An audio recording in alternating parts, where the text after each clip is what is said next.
우리 복음서를 보게 되면은 예수님께서 많은 사역을 이렇게 펼치시는 것을 볼 수가 있어요. 근데 각각의 복음마다 조금씩 표현의 차이는 있지만 여하튼 예수님께서 공생의 사역의 총체적인 주제라고 할 수 있는 게 뭐냐면 오늘 말씀의 제목처럼 하나님의 나라입니다. 하나님의 나라. 그러니까 예수님께서 공생의 시작부터 끝날 때까지 하나님의 나라의 사역을 펼치신 거예요. 예수님께서 이제 십자가에 못 박혀 죽으시고 이 땅 가운데 다시금 부활하셨습니다. 부활하시고 나서 사랑하는 제자들에게 40일 동안 가르쳐준 그 주제가 있으니 그건 역시 또한 마찬가지로 하나님의 나라입니다. 그래서 사도들의 행전이라고 할 수 있는 또 뭐 성령의 행전이라고도 일컬어지고 또 기도의 행전이라고도 일컬어지는 사도행전의 시작을 보시게 되면은 하나님의 나라에 대해서 이야기되고 있어요. 1장 3절 보시면 하나님의 나라에 대한 이야기가 우리 주님의 주옥과 같은 입술을 통해서 선언되어지는 것을 볼 수가 있어요. 그리고 이 하나님의 나라, 예수님께서 가르쳐 주셨던 하나님의 나라를 가장 자신의 사역 속에서 잘 녹여낸 사람 중에 한 사람이 사도 바울입니다. 그래서 사도행전 28장 3절을 보시게 되면은 사도 바울이 새 들어 사는 집에서 이태 동안 하나님의 나라를 가르쳤다라고 나와 있습니다. 하나님의 나라를 가르쳤다. 그러니까 사도행전에 나와 있는 1장부터 28장까지가 총체적인 주제가 하나님의 나라입니다. 사도들이 살았던 시작부터 마지막 순교할 때까지가 역시 하나님의 나라였다는 거예요.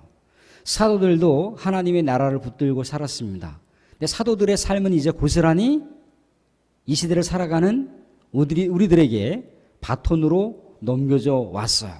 그래서 우리는 어떻게 하나님의 나라를 지금 지향하면서 살고 있는지, 하나님의 나라를 우리의 삶 속에서 진실되게 실현시켜 나가고 있는지를 우리가 점검해 봐야 되지 않습니까? 근데 우리가 하나님의 나라 그랬을 때 잘못하면 오해하는 경향이 있어요. 마태복음에서는 하나님의 나라라고 하는 표현보다도 천국이라고 하는 표현이 나옵니다.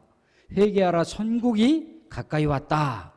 그렇게 하면서 많은 사람들에게 천국을 준비할 것에 대해서 이렇게 갈파하고 있는 내용을 볼 수 있습니다.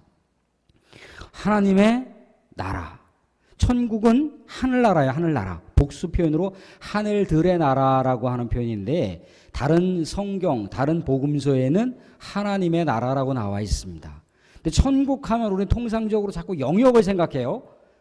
자꾸 어떤 특정한 장소 개념으로 다 천국을 생각한단 말이죠. 그러니까 죽어서 가는 곳, 천국. 그렇게 우리의 개념이 이미 딱 굳어져 있습니다.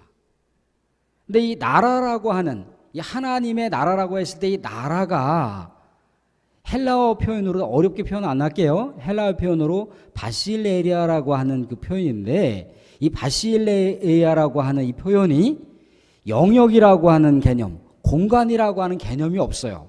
그러니까 우리가 생각하는 죽어서 가는 곳 그런 개념이 이 헬라 사상에, 이 성경에는 그런 개념이 아니라는 겁니다. 이 나라의 본뜻은 통치, 다스림, 주권, 왕대심에 대한 의미예요. 그러니까 하늘나라, 하나님의 나라 그러면은 무엇을 얘기하는 겁니까? 하나님의 통치, 하나님의 다스림을 얘기하는 거예요. 하나님의 국가가 아니라 하나님께서 다스리는 통치 자체가 하나님의 나라예요.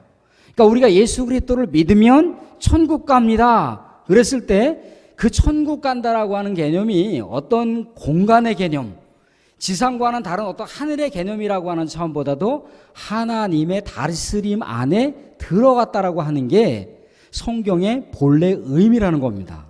하나님의 나라가 그런 의미를 갖고 있어요. 근데 이 하나님의 나라는 구약 성경에 등장하고 있지는 않습니다. 구약 성경에는 뭐라고 나와 있느냐면 여호와의 날이 이르리니, 여호와의 크고 두려운 날이 곧 이르리니, 여호와의 두렵고 무서운 날이 이르리니 라는 표현들이 예언세, 중간중간에 나와 있어요. 여호와의 날, 여호와의 날. 이 여호와의 날이 하나님의 나라입니다. 근데 이 여호와의 날을 가장 가깝게 성취시키신 분이 예수님이세요. 예수님. 그러니까 여호와의 날이 곧 임하리니라고 하는 건 하나님의 나라가 곧 임하리니 그 뜻이잖아요. 하나님의 통치가 임하리니 그렇단 말이죠. 구약 성경에서 여호와의 날이 임한다라고 하는 것은 이 하나님의 통치를 이 세상 가운데 갖고 오실 한 분이 있는데 그분이 메시아라는 겁니다. 메시아가 이 땅 가운데 오면 여호와의 날이 성취가 된다는 거예요. 하나님의 나라가 시작된다라고 하는 의미를 갖고 있어요. 조금 어렵지만 우리는 예수님께서 이 땅 가운데 성육신 하셨습니다. 성육신 하심을 통해서 구약 성경이 성취되기 시작을 한 거예요. 여호와의 날, 하나님의 나라가 성취되기 시작을 한 겁니다. 그리고 예수님께서 이 땅 가운데 사도들에게 남겨놓으신 것이 있어요. 하나님의 나라를 땅 끝까지 증거하라. 내 복음을 증거하라. 이 복음이라고 하는 것도 역시 마찬가지로 좋은 소식이라고 하는 겉으로 드러나는 표현이 그렇지만 복음 자체가 이미 예수님이세요. 땅 끝까지 이르러 메시아가 왔다라고 하는 예수가 이 땅 가운데 하나님의 통치를 시작했다라고 하는 것을 온 세상 곳곳 천하에 알리라고 하는 겁니다. 사도 바울이 사도행전 28장 3절에서 셋집에서 하나님의 나라를 가르쳤다고 했어요. 셋집이라고 하는 것이 곧 뭘 얘기하는 거겠습니까? 우리 이제 여름 행사들이 있는데 성경학교를 가르치는 거예요. 성경학교 수련회를 통해서 이제 많은 사람들에게 예수님이 어떠한 분이신지, 예수님이 어떠한 사역을 펼치셨는지, 예수님께서 이 세상 가운데 우리들에게 어떠한 은혜로운 사건들을 남겨놨는지, 어떠한 기쁜 소식을 전해주셨는지, 어떠한 회복의 사건들을 만들어 가주셨는지, 그것을 우리가 여름 성경학교 때나 수련회 때 나누는 거지 않습니까? 그래서 이 세상 가운데 눈물 많은 세상이라 할지라도 우리는 희망이 있고 소망이 있다라고 하는 것을 가르쳐 주는 거잖아요. 왜? 예수님이 우리의 통치자시니까. 예수님이 우리를 다스리시는 분이니까. 예수님이 우리의 주인이시니까. 그 주인됨에 대한 고백, 그 주인됨을 우리가 가르치는 게 성경학교예요. 사도 바울이 성경학교를 통해서 예수님이 곧 메시아, 이 땅 가운데 여호와의 날, 하나님의 나라를 성취시키신 분이 예수님이다. 그러니까 예수님께서 왜 십자가에 못 박혔는가? 하나님의 나라를 완성해 가시기 위해서 십자가에 못 박혔다. 뭐 기타 등등의 것들을 성경학교를 통해서 가르친다는 거죠. 근데 우리는 여전히 우리의 이 관념에는 하나님의 나라를 자꾸 공간적인 구도로다가만 설정을 하는 경향이 있어요. 그도 그럴 것이 우리가 성경을 자꾸 보고 또 같이 교제하고 같이 공부하고 같이 연구하고 같이 묵상하고 그래야 되는데 너무나 우리의 일상생활들이 분주하다 보니까 성경 읽는 시간도 사실 부족하지 않습니까? 제가 이런 한 예를 들어볼게요. 볶음머리가 어떤 머리인지 아십니까? 볶음머리? 북한의 말인데 북한의 말. 북한의 말로 볶음머리가 어떤 머리인지 아시나요? 예, 파마. 이건 좀 그래도 쉽죠. 양말바지. 양말바지가 뭔지 아시나요 혹시? 예? 예, 양말바지는 스타킹입니다. 스타킹. 색삼. 혹시라도 이제 우리 북한 고향이신 우리 실향민들도 계실 수 있는데 색삼이라고 하는 게 무엇인지 아시나요? 색삼. 계란말이가 색삼입니다. 색삼. 우리는 이렇게 일상생활 속에서 작은 어머니, 작은 아버지 그러면 좀 쉽게 이해가 되시나요? 우리 한국 사람들은 정서상 아마 충분히 이해가 될 것 같아요. 근데 해외에 있는 분들은 이해를 잘 못하시는 것 같더라고요. 작은 엄마, 작은 아버지, 큰 아버지, 큰 엄마 그러면 아버지가 엄마 말고 또 다른 부인을 데리고 있는데 그 부인을 일컬어서 작은 엄마라고 하는 그런 건지, 아니면 또 작은 아빠 그러면 엄마가 아빠 말고 또 다른 남자를 거느려서 작은 아빠라고 하는지 그 개념을 해외에서는 이해가 안 돼요. 우리나라는 정서는 이해가 되지만. 근데 북한에서는요, 작은 엄마, 작은 아버지 그러지 않고 삼촌 엄마, 삼촌 아빠 그런 표현을 쓰고 있어요. 그러니까 우리가 북한하고 벌써 이 남북한 갈라진 그 세월이 몇십 년 되잖아요. 그죠? 몇십 년, 한 60년 됩니까? 60년 되는 건가요? 네, 아무튼 뭐 70년은 좀 안 되죠. 그죠? 그렇게 60년, 70년만 우리가 같이 이렇게 동떨어져 살아도 잘 이해를 못 해요. 저쪽 강릉이나 경상도 가면은 마커 커피가 있답니다. 마커 커피. 그래서 강릉에 있는 어떤 청년이 서울에 있는 애인을 만나기 위해서 스타벅스 커피점에 들어갔다는 거예요. 그래서 여기 마커 커피 2잔 주이소 그랬다는 거예요. 저쪽 강릉 쪽에도 약간 그 경상도 사투리를 써요. 마커 커피 2잔 주이소 그랬더니 그 스타벅스 있는 알바생이 하는 얘기가 여기는 마커 커피는 없고 모카 커피가 있습니다 그랬다는 거예요. 그러니까 뭐 마커 커피 말고 또 모카 커피가 있느냐 그런 얘기를 했다는 거예요. 근데 이제 그게 이제 그 강릉에서는 잘못 이제 오도된 거죠. 잘못 오도된 거예요. 그러니까 우리가 지역색만을 갖고도 이런 차이가 있다는 겁니다. 지역색만을 가지고도 예수님께서 이렇게 사역을 펼치시다가 마지막 그 십자가 산상에서 이제 최후의 그 순간을 맞이하게 될 때 우리가 뭐 제3시, 제6시, 제9시 그래요. 그럼 이게 오전 3시를 얘기하는 건지 오후 3시를 얘기하는 건지 우리 통상적으로 우리 뭐 그 성경에 있는 시간에다가 6시간을 합치면 된다고 하는데 또 요한복음에는요 그렇게 6시간을 더하면 시간이 안 맞아요. 시간이 안 맞습니다. 우리가 이런 차이가 있다는 거예요. 이런 차이가. 근데 성경과 우리 사이에 거리와 시간이 자그마치 2000년이나 돼요. 2000년이나. 그러니까 초대교회 그 사도들이 얘기하는 거나 초대교회 믿음의 그 첫 출발점을 시작했던 그 영혼들이 하나님의 나라 그랬을 때는 우리가 생각하고 있는 천국이라고 하는 개념과 정말 상이하다라고 하는 것을 생각해 보지 않을 수가 없다는 겁니다. 하나님의 나라. 하나님의 나라, 예수님께서 이 땅 가운데 다스리시는 그 시대가 이제 시작되기 전에 누가 온다라고 그랬습니까? 엘리야가 온다 그랬어요. 엘리야가. 말라기서 보시게 되면은 이 세상 가운데 여호와의 크고 두려운 날이 오기 전에 엘리야가 오리라 그랬단 말이죠. 그래서 제자들이 물어봤습니다. 예수님, 이 땅 가운데 메시아가 오기 전에 엘리야가 온다라고 얘기를 했는데 엘리야는 언제 오는 겁니까? 라고 예수님께 물어봤어요. 그랬더니 예수님께서 엘리야가 이미 왔노라 그랬단 말이죠. 그 엘리야가 누구를 가리키는 겁니까? 세례 요한을 가리키는 거예요. 세례 요한이 회개하라 그랬단 말이죠. 회개하라. 나는 주의 길을 닦는 자라고 그랬습니다. 광야에 외치는 자의 소리라고 그랬습니다. 주의 오시는 길을 준비하는 자라고 그랬어요. 그게 바로 세례 요한, 엘리야를 가리키는 겁니다. 그러니까 메시아가 이 땅 가운데, 예수님께서 이 땅 가운데 오심부터 하나님의 나라가 시작된 거예요. 시작된 것. 그렇지만 예수님께서 이 땅 가운데 하나님의 나라의 사역을 펼치시고 그 사역을 계속해서 몇 년이 이어갈 수 있도록 사도들에게 바톤을 체인지했다는 겁니다. 그리고 사도들의 바톤이 우리에게 넘겨진 거예요. 언제까지 그럼 우리가 사도들의 바톤을 이어받아서 하나님의 나라의 운동을 진행을 해야 되는 겁니까?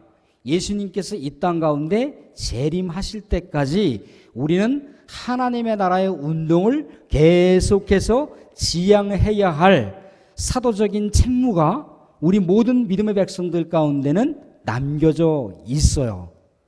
그러면 하나님의 나라의 그 사역이 어떤 것인지를 우리가 알아야 되는 거잖아요. 그죠? 이제 하나님 나라에 대한 개념이 어느 정도 성립되셨죠?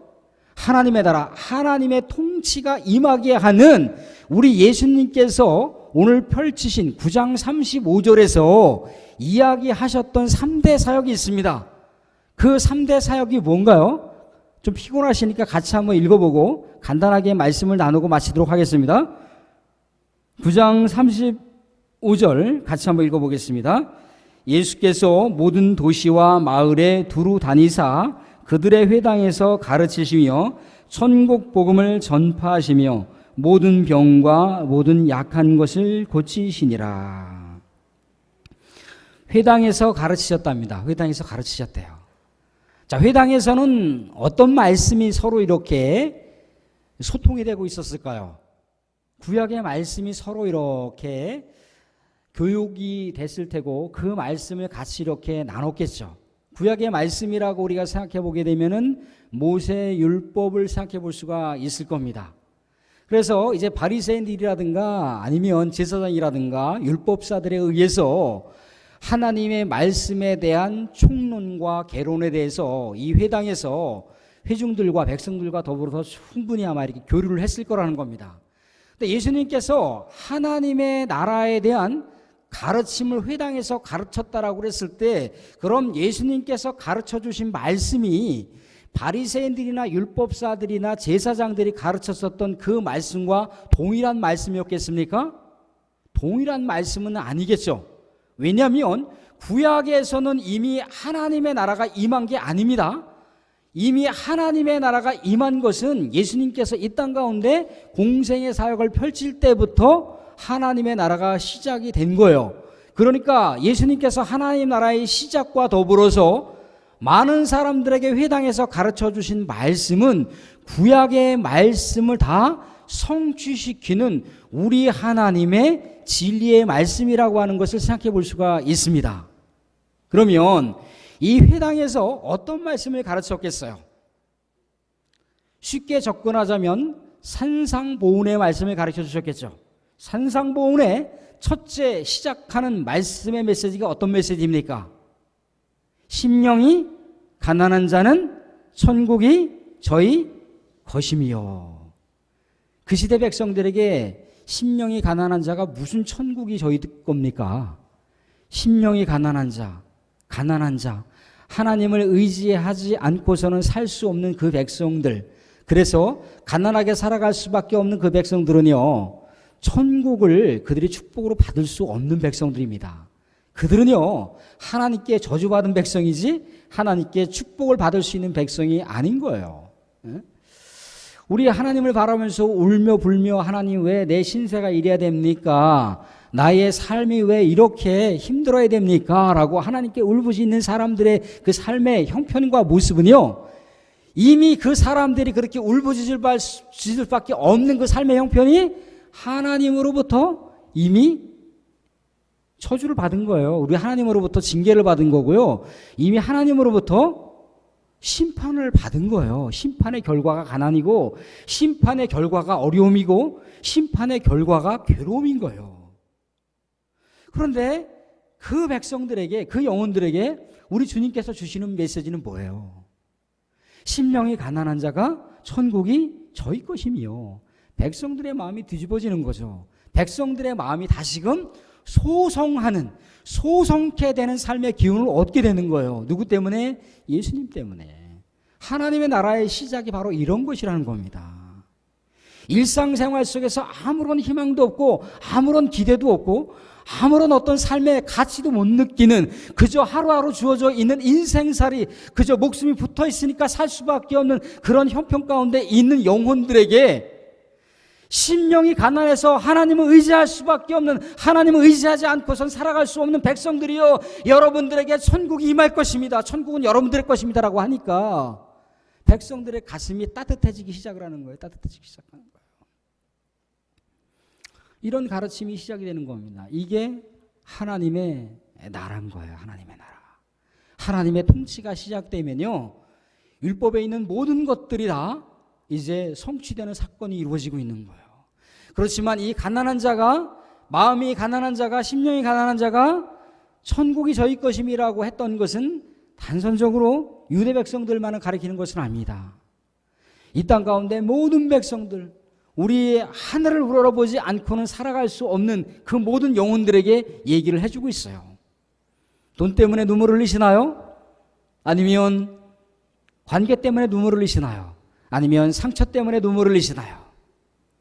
우리 주님은 상처 입은 자, 관계 때문에 힘들어하는 자, 돈 때문에 눈물을 흘리는 자, 사람 때문에 괴로워하는 자에게 다시 말씀하시고 있습니다. 심령이 가난한 자는 천국이 저희 것이며, 하나님의 나라가 그 영혼들에게 임했다는 거예요. 그렇지만 조건이 있습니다. 조건. 회개하라, 천국이 가까이 왔다라고 했어요. 하나님의 나라가 가까이 왔다고 했습니다. 하나님의 통치가 가까이 왔다고 했어요. 그 전제 조건이 뭡니까? 마음을 돌이키라는 거예요. 마음을 돌이키라. 구약에서 그 용어는 슈보, 마음을 돌이킨다는 겁니다. 신약에서는 회개, 마음을 돌이켜서 우리 하나님을 다시금 바라보라는 거예요. 우리 주님을 다시금 바라보라는 겁니다. 그러할 때 하나님의 나라가 임한다는 거예요. 또 두 번째 말씀을 주시고 있습니다. 두 번째 말씀이 뭡니까? 천국 복음을 전파하셨답니다. 천국 복음을 전파하셨대요. 우리 이사야서 61장쯤 보시게 되면은 뭐라고 나와 있느냐면은 슬픈 자가 위로를 받을 것이라고 나와 있고요. 포로된 자가 자유케 될 것이라고 얘기 나와 있습니다. 또한 눌린 자가 자유케 될 것이라고 얘기하고 있어요. 가난한 자가 부유케 될 것이라고 하는 말씀을 주고 있습니다. 천국 복음을 전하셨어요.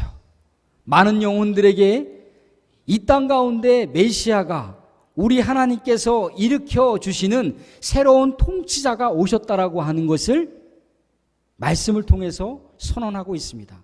이 땅 가운데서는요, 하나님께서 보내신 분이 아닌 사람들이 온 나라 곳곳을 다 통치하고 있습니다. 그렇죠?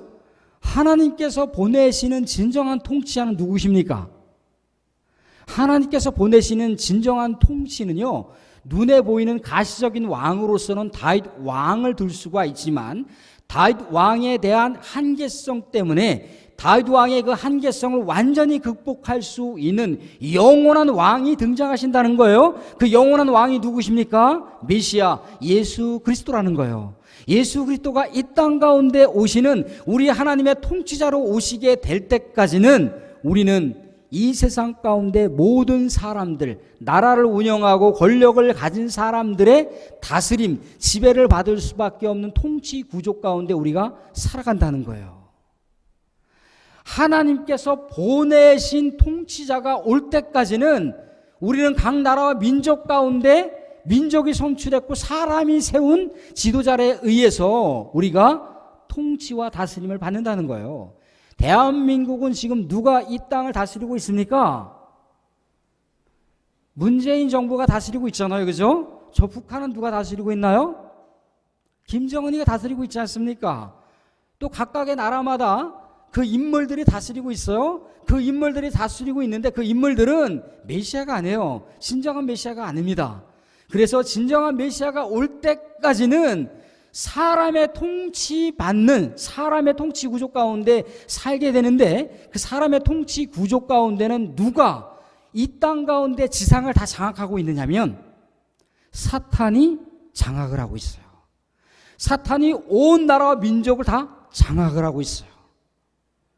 그렇지만 사단의 영역을 뛰어넘을 수 있는 분이 메시아지만 여전히 메시아가 이 땅 가운데 다시금 재림할 때까지는 우리는 사탄의 통치 구조 아래서 살아갈 수밖에 없어요. 물론 사단은요, 예수 그리스도께서 이 땅 가운데 성육신함으로 인해서 허리가 꺾어진 채 불완전한 모습으로 이 세상을 다스릴 수밖에 없지만 여전히 사단의 능력은 막강하다는 겁니다. 사단의 영향력은 막강하다는 거예요. 그래서 우리가 예수님이 이 땅 가운데 오실 때까지 우리가 마음이 아픈 거예요. 살아도 기분이 산 것 같지 않은 기분으로 살아간단 말입니다. 우리가 어제 기뻐했고 그제 기뻐했는데 어제 기뻐했고 오늘 기뻐했었던 그 기쁨의 마음이 내일도 기뻐할 수 있으리라고 하는 보장이 있습니까? 보장이 없어요. 어제 돈 때문에 힘들어했고 그제도 힘들어했는데 내일 돈 때문에 뭔가 소망이 생긴다라고 하는 보장이 있습니까? 없어요. 오늘 그렇게 뜨겁게 사랑했던 내 사랑하는 남편, 내 사랑하는 아내가 내일 모레 글피에 내 마음을 후려치고 내 마음에 상처를 안길 수도 있는 이 삶의 구조가 사탄이 지배하고 있는 삶의 영역의 구조예요.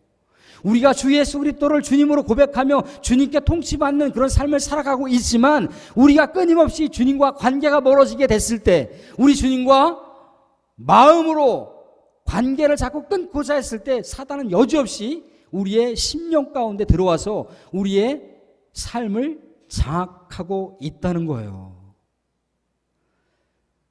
그러한 삶을 살고 있었다는 겁니다. 백성들이. 그런데 메시아가 왔다는 거예요. 메시아가. 예수님이 왔다는 거예요. 그래서 가난한 자에게 복된 소식을 주시는 겁니다. 또한 힘든 자에게 새로운 소식을 주는 거예요. 그래서 다시금 어떻게 하라는 겁니까? 예수님께서 이 땅 가운데, 메시아가 이 땅 가운데 통치자로 등장했으니까 그 주님의 다스림을 받으라는 거. 어떻게? 회개함을 통해서. 마음으로, 심령으로 자꾸 그분을 마음속으로 품으시라는 거예요. 자꾸 우리가 말씀을 붙들고 그분께로 나아가야 된다는 거예요. 그러한 일들이 하루라도 늦춰지게 되고 단 몇 분이라도 늦춰지게 됐을 경우에는 여전히 우리는 하나님과 관계가 끊어진 채 사탄의 공격을 받을 수밖에 없는 그런 유한한 존재로 이 세상을 살아갈 수밖에 없다는 겁니다. 그렇지만 예수님은 이 세상 가운데 진정한 좋은 소식을 주셨어요. 좋은 소식을 많은 사람들에게 나누어 주라고 얘기하고 있습니다. 많은 사람들에게 전파하라고 얘기하고 있어요. 그래서 오늘 우리가 읽었었던 말씀 저쪽 10장에 가보시면 10장 7절에 이렇게 얘기하고 있습니다. 10장 7절, 피곤하시니 같이 한번 읽어볼게요. 10장 7절. 10장 7절 같이 시작. 가면서 전파하여 말하되 천국이 가까이 왔다 하고. 천국이 가까이 왔다. 천국이 이미 펼쳐졌다는 얘기예요. 그렇지만 예수님께서 이 땅 가운데 다시 오실 때까지는 천국이 완성된 것이 아니라는 겁니다. 자, 세 번째, 무엇을 주셨습니까? 세 번째, 예수님께서 하나님의 나라의 사역을 펼치신 것 중에 하나가 마지막 고치심에 대한 사역, 고치심에 대한 사역, 고치심에 대한 사역. 고치심에 대한 사역은요, 우리가 산상보훈이 5장부터 7장까지입니다. 5장부터 7장까지. 8장, 9장을 보시게 되면은 나병 환자를 치료해 주시고 중풍병자를 치료해 주시고 또 기타 이적을 행하시는 장면들을 볼 수가 있어요. 그러니까 병든 자를 치료해 주셨다는 거죠. 병든 자를 낫게 해 주신다는 겁니다. 근데 병든 자를 낫게 해 주셨다라고 하는 것을 생각해 볼게요. 자, 그 시대에 나병 환자가 일상생활, 정상적인 삶을 살 수가 있습니까? 우리들과 더불어서 일상적인 삶을 살 수가 없어요. 나병 환자는 격리 수용돼야 됩니다. 많은 사람들과 같이 더불어서 호흡하면서 함께 쉼을 쉬면서 같이 살아갈 수가 없어요. 함께 여러 가지 먹을 것을 양식을 나누면서 살아갈 수가 없단 말입니다. 그래서 격리될 수밖에 없는 사람들이 그 사람들이에요. 나병 환자가 무슨 희망이 있겠습니까? 무슨 소망이 있겠어요? 한치 앞도 내다볼 수 없는 그냥 그 시커먼 흑암과 같은 절망의 나날의 삶을 살아가는 게 나병 환자들이에요. 나병 환자들. 중풍병자들도 마찬가지지 않습니까? 혈루병 걸린 사람 맨날 그 몸속에서 피가 마르지 않아서 살아가는 그 사람들에게 무슨 희망이 있겠어요? 이미 부정한 자라고, 이미 우리 하나님께 저주받고 우리 하나님으로부터 멀리 떨어진 그런 징계를 받은 자라고 이미 낙인 찍힌 그런 낙인 찍힌 자로서 살아갈 수밖에 없는 사람들이 그런 사람들인데 그 사람들에게 무슨 희망이 있겠습니까? 그런데 예수님께서는 고치심에 대한 사역을 했다는 거예요. 사람이요, 육신의 병이 걸리잖아요. 또 정신의 병이 걸리면요, 단지 육신의 병, 정신의 병만 걸리는 게 아닙니다. 육신의 병이 심각하게 짙어지게 되면요, 엄청나게 과도한 스트레스가 막 몰려와요. 영적으로도 굉장한 타격을 받거든요. 영적으로도 굉장히 많이 손상을 입어요. 손상을 입어요. 근데 현대판에서는 우리가 육신적으로 이렇게 병들었다고 해서 그 사람을 특별하게 이렇게 격리하지는 않지 않습니까? 뭐 적절한 이렇게 병원에서 치료를 받게 한다든가 아니면 또 적절한 또 요양 생활을 한다든가 또 적절하게 이렇게 어떤 물리치료라든가 약물치료를 통해서 회복의 시간들을 가질 수가 있습니다. 그런데 고대 사회에서는 완전히 격리됐다는 거예요. 완전히 격리됐는데 그들이 정신적으로나 영적으로나 경제적으로 이미 인간적인 삶이 되겠습니까? 인간이 아닌 거죠. 인간이 아닌 거예요. 근데 인간이 아닌 그저 목숨이 붙어 있어서 저주받은 인생인 것으로 살아가는 한치 앞도 내다보지 못하고 무조건 삶 자체가 절망 가운데 살아가는 그 영혼들에게 우리 주님께서 주시는 말씀은 뭡니까? 그들을 고쳐서 하나님의 나라가 그들 가운데 임하게 하는 것을 보여주는 거예요.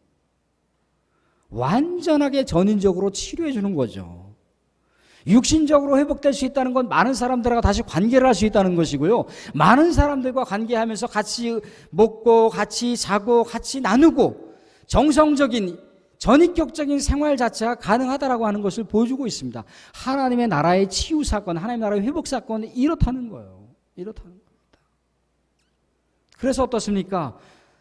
귀가 들리지 않는 자가 귀가 들리는 거예요. 눈이 먼 자가 눈을 뜨게 되는 겁니다. 사막에 막 샘물이 막 솟는 거예요. 광야에 놀라운 오아시스가 막 형성되는 거예요. 이미 예언서에서 얘기하고 있는 거예요. 메시아가 나타나면 그런 일이 있을 것이라고 얘기해주고 있습니다. 그렇지만 이 능력과 이 놀라운 은혜의 사건, 이 치료의 사건이 예수님께서만이 나타날 수 있는 것이겠습니까? 그렇지 않다는 거예요. 다시 10장 8절을 보시겠습니다. 10장 8절 한번 볼게요. 같이 한번 읽어보겠습니다. 병든 자를 고치며 죽은 자를 살리며 나병 환자를 깨끗하게 하며 귀신을 쫓아내되 너희가 거저받았으니 거저주라. 병든 자를 고칠 수 있고요. 또 나병 환자를 깨끗하게 할 수 있고요. 귀신을 치료해 줄 수가 있습니다. 귀신을 축출할 수가 있어요. 이 능력이 우리에게 있어요. 우리에게 있어요. 축구의 능력이 있는 사람이 있고요. 축구의 능력이 없는 사람이 있습니다. 축구의 능력이 있는 사람은 뭐 대단한 능력을 갖고 있는 게 아니에요. 축구의 능력을 안 받은 사람들에게는 그것과 버금가는 비슷한 또 다른 은사를 주셨습니다. 우리가 자꾸 착각을 하시면 안 돼요. 착각을 하시면 안 돼요. 기도원에 가서 놀라운 능력만 발휘하는 그런 뭐 기도 운동파, 홀리파들이 있을지는 모르겠습니다. 그렇지만요, 그들에게만 하나님께서 은사 주신 게 아니에요. 우리들에게 때로는 지성적인 은사를 주시기도 했고요. 또는 우리가 보이지 않는 여러 가지 내면 세계의 기도의 능력을 주시기도 했고요. 아니면 또 예언의 능력을 주시기도 했고요. 아니면 또 방언의 능력을 주시기도 했고요. 또 우리가 말씀을 통해서 상대방에게 권면하는 여러 가지 은사를 또 주시기도 했고요. 다양한 많은 은사를 주셨어요. 아이고 목사님 나는 그런 은사가 없는데요. 다 있어요. 다 있어. 교회 공동체를 우리 주님께서 온전하게 세워가기 위해서 각 사람에게 하나님의 나라에 합당한 은사들을 주셨단 말입니다. 우리가 그 은사를 아직 발견을 못해서 그래요. 그 은사를 발견할 수만 있다면, 우리가 영적인 의식을 가질 수만 있다면, 우리가 때로 우리 주님 앞에 엎드려 기도하게 됐을 때 우리 하나님으로부터 어떤 은사를 받았는지를 알 수가 있어요. 교회 공동체가 온전하게 하나님의 나라를 지향할 수 있는 공동체가 되게 하기 위해서 하나님 각 사람마다 은사를 주신 것을 폭발적으로 사용을 하세요. 제자들에게 능력을 주셨다니까요. 제자들에게 능력을 주셨다는 것은 제자들에게 말씀했잖아요. 아까 사도행전의 역사를 통해서 하나님 나라의 그 운동, 위대한 역사를 펼치신 것이 사도들인데, 그 사도들의 바톤을 누구가 받았다고요? 지금 우리가 받았다는 겁니다. 우리도 하나님의 나라 가운데 우리 주님의 그 사역, 우리 주님께서 이 땅 가운데 보여주신 공생의 아름다운 그 사역을 예수님께서 오실 때까지 그 능력 사역을 펼칠 수 있게끔 또한 보혜사 되신 성령께서 우리 가운데 임하시는 거예요. 예수님께서 그런데 왜 이렇게 이 땅 가운데 살아가는 영혼들을 가슴속으로 품을 수밖에 없었던 이유가 뭐겠습니까? 세상의 통치자들을 보니까요, 세상의 지도자들을 보니까요, 자기만 잘 먹고 잘 살겠다고 백성들과 영혼들은 뒤로 등진 채 살고 있더라는 거예요. 그러니까 우리 주님께서 얼마나 마음이 아프셨겠습니까? 우리 주님께서 얼마나 많은 눈물을 흘리셨겠어요. 그래서 오늘 9장 36절을 보시면 무리를 보시고 불쌍히 여기시니 애간장이 탔다는 얘기예요. 애간장이 탔다는 거예요. 사랑하는 엄마가 사랑하는 아빠하고 어쩔 수 없는 상황 가운데 이혼을 할 수밖에 없었어요.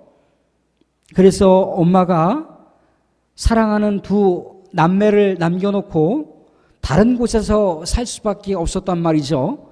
그래서 아빠가 엄마를 그렇게 때리고 구박하고 그렇게 면박을 줘서 엄마를 집에서 내쫓다시피 해서 이혼 도장을 딱 찍어서 엄마를 내쫓았는데, 아빠가 가만히 보니까 술집 여자, 그 화려한 여자를 데려다가 자기 아내로 삼았어요.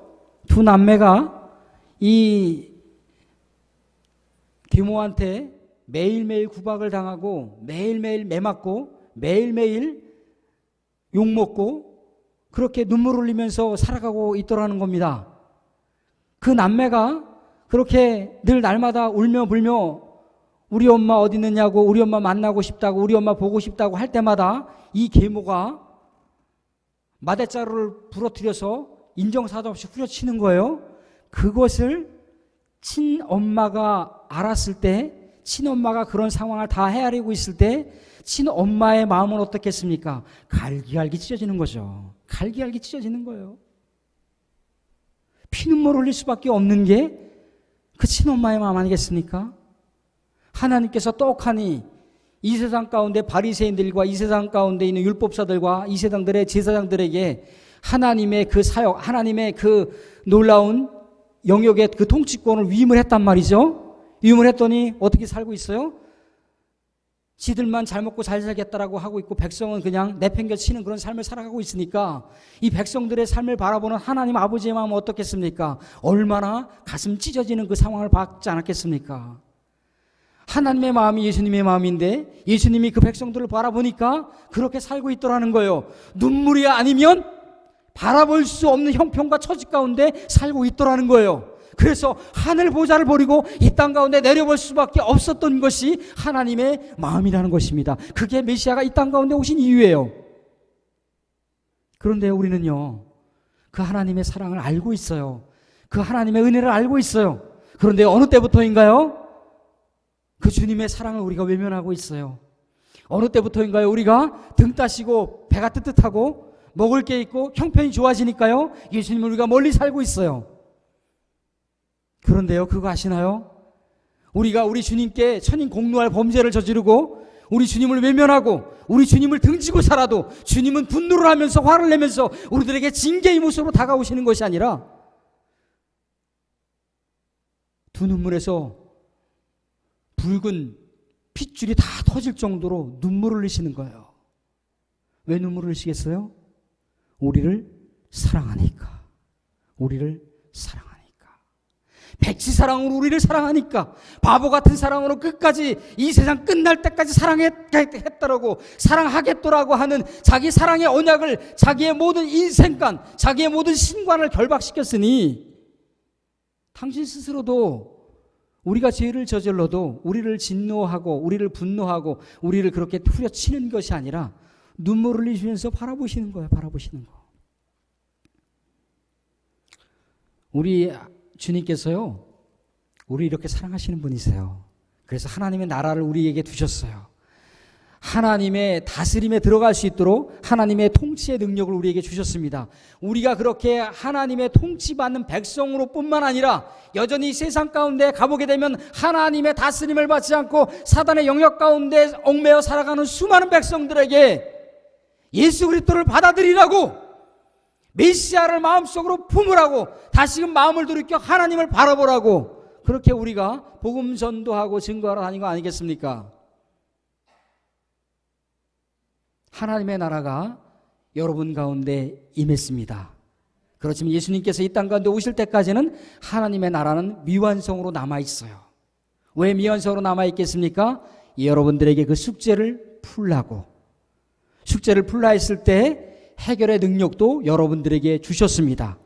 해결의 능력, 우리 주님의 말씀을 가르치시고 주님의 말씀을 전파하시고 주님의 말씀을 따라 능력을 행하셔서 성경학교와 수련회와 또 우리의 모든 교제 가운데 풍성한 하나님의 나라의 잔치를 이룰 수 있는 놀라운 능력이, 놀라운 기쁨과 놀라운 행복이 저와 여러분 가운데 충만하게 있어지기를 주님의 이름으로 축원드립니다.